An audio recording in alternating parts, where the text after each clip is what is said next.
श्यामू काफी गरीब और ईमानदार आदमी था। वह अपनी मनचाही लड़की सीमा से शादी कर रामपुर गांव में रहता था। श्यामू जो एक गरीब था, इसी वजह से वह एक कंपनी में गार्ड की नौकरी करता था। इसी तरह 5 साल बीत जाते हैं। उसी बीच श्यामू का एक बेटा जन्म लेता है, जिसका वह नाम विकास रखता है। लेकिन एक दिन किसी कारण श्यामू का मालिक उसे काम पर से निकाल देता है। श्यामू, अब हम तुम्हें काम पर नहीं रख सकते। मगर क्यों नहीं रख सकते सर? मेरा कसूर क्या है? मैं तो हमेशा इस कंपनी का भला ही चाहा हूँ।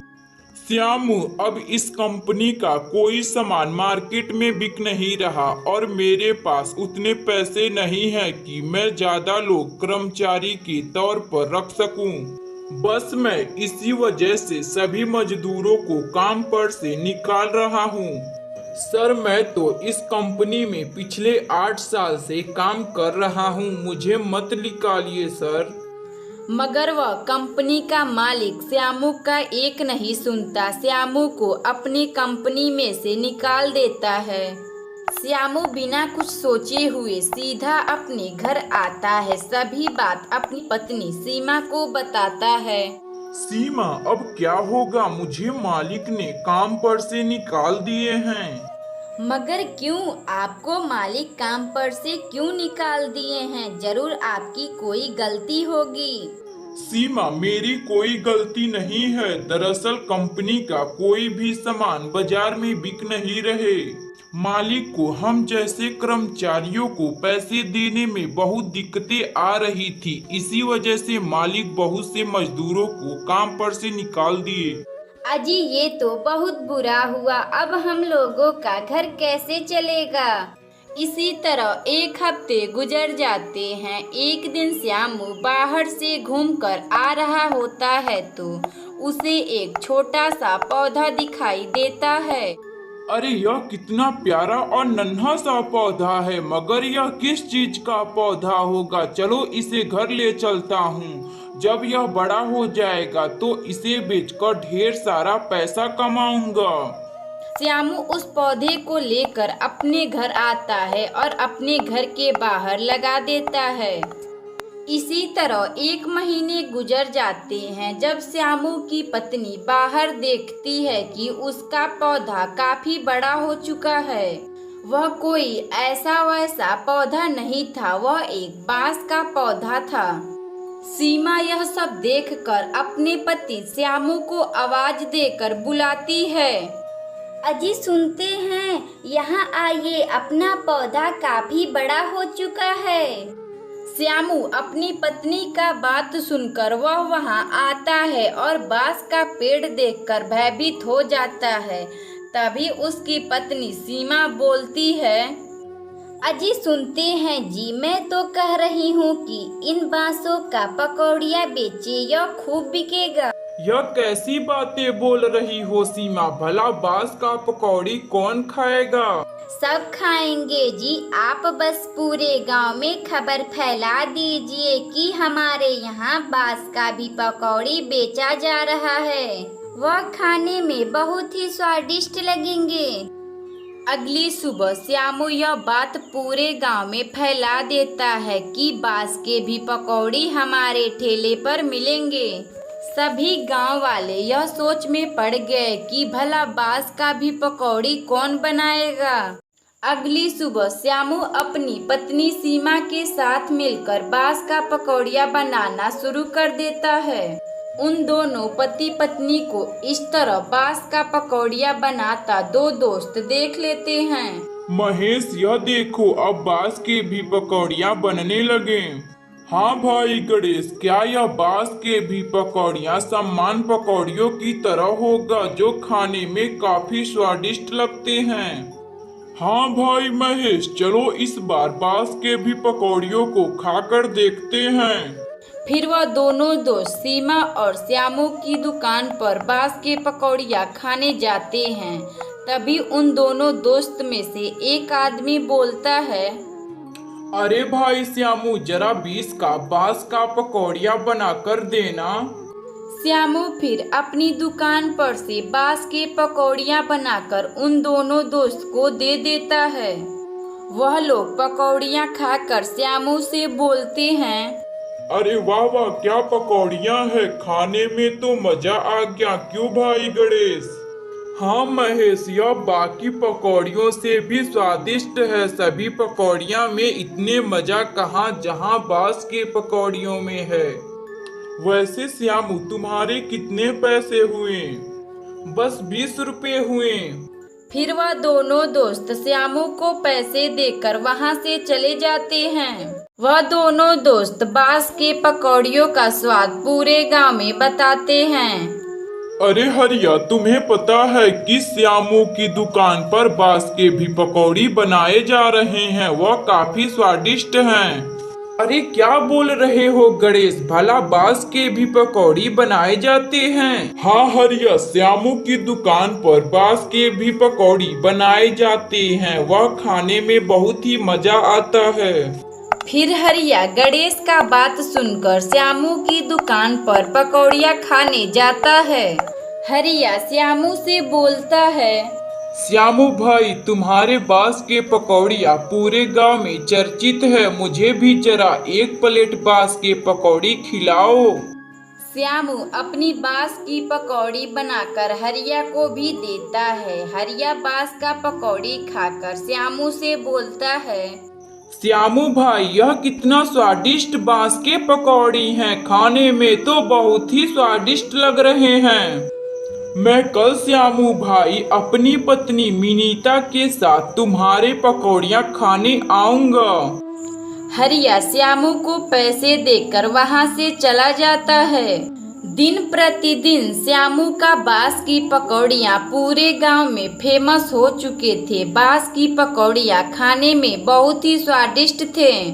देखते ही देखते श्यामू के दुकान के आसपास बहुत से बांस के दुकान खुलने लगे। सीमा और श्यामू इसी तरह बांस के पकौड़ी बेचकर खुशी खुशी रहने लगे। अगर आपको यह कहानी अच्छी लगे तो वीडियो को लाइक करें और चैनल को सब्सक्राइब करें और बेल आइकन को दबाना ना भूलें। एक समय की बात है, एक छोटे से शहर में एक गरीब परिवार रहा करता था। परिवार में महेश अपनी पत्नी सीमा और बेटी साक्षी के साथ रहता था। महेश काफी गरीब था, इसलिए वह एक ढाबे पर काम करता था। वह ज्यादा पैसे नहीं कमा पाता था। एक दिन महेश की पत्नी अपने पति महेश से कहती है, अजी आप दिन रात ढाबे पर काम करते हो, तभी भी आप उतने पैसे नहीं कमा पाते हो जितने पैसे में हम लोगों का पेट भर सके। और अपनी बेटी का क्या होगा, वह 5 साल की हो गई। मेरा सपना था उसका दाखिला एक बड़े स्कूल में करवा दूं। अरे भगवान, तुम काहे का इतना चिंता ले रही हो, देखना सब ठीक हो जाएगा। एक दिन अपनी बेटी एक बड़े से स्कूल में जरूर पढ़ेगी। अगली सुबह महेश अपनी पत्नी से कहता है, साक्षी की माँ, जरा मुझे खाना खिला दो, अब मुझे काम पर जाना है और मेरा टिफिन भी पैक कर देना। अच्छा बाबा, अभी लाती हूँ, तुम चिंता ना करो। फिर सीमा अपने पति महेश को खाना खिला देती है। महेश खाना खाकर अपने ढाबे पर चला जाता है। जब महेश ढाबे पर जाता है तो देखता है कि उसका ढाबा जल चुका था। हे भगवान, अब क्या होगा, मेरा ढाबा क्यों जल गया? मैंने किसी का क्या बिगाड़ा था? अब मैं क्या करूं? मेरे पास तो इसके सिवा और कोई काम भी नहीं है। महेश वापस अपने घर आकर अपनी पत्नी सीमा से सारी बात बताता है और जोर जोर से रोने लगता है। अजी ढाबे से हम लोगों का घर चलता था, अब ढाबा ही नहीं तो घर का खर्चा, मकान का किराया, यह सब कहाँ से पूरा होगा? भाग्यवान, तुम चिंता ना करो। जब भगवान एक रास्ता बंद कर देता है तो वह दूसरा रास्ता दिखाता है। अगले दिन महेश काम की तलाश में निकल जाता है, मगर उसे कोई काम नहीं मिलता है। इसी तरह कई दिन बीत जाते हैं। एक दिन महेश की बेटी साक्षी अपनी माँ से कहती है, माँ, कितने दिन हो गए आप मेरे लिए वह स्पेशल वाला ऑमलेट नहीं बनाया। आप तो रोज रोज चटनी बना देती हैं। मुझे तो आज आपके हाथों से ऑमलेट ही खाना है।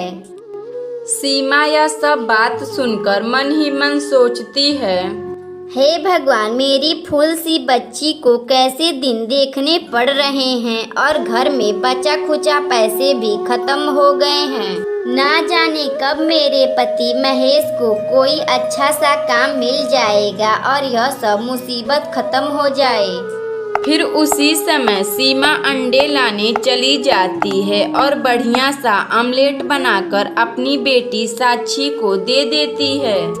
तभी उसी समय महेश थका हारा घर आता है और बोलता है, अरे वाह, रसोई में बहुत ही अच्छी खुशबू आ रही है।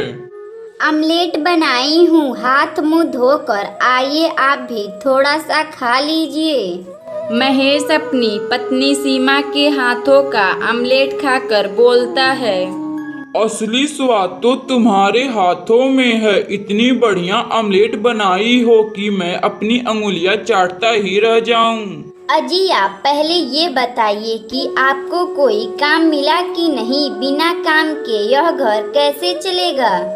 तभी ऑमलेट खाकर साक्षी बोलती है, माँ, आपने कितना बढ़िया ऑमलेट बनाई है कि जो खाए अंगुलियां चाटते ही रह जाए।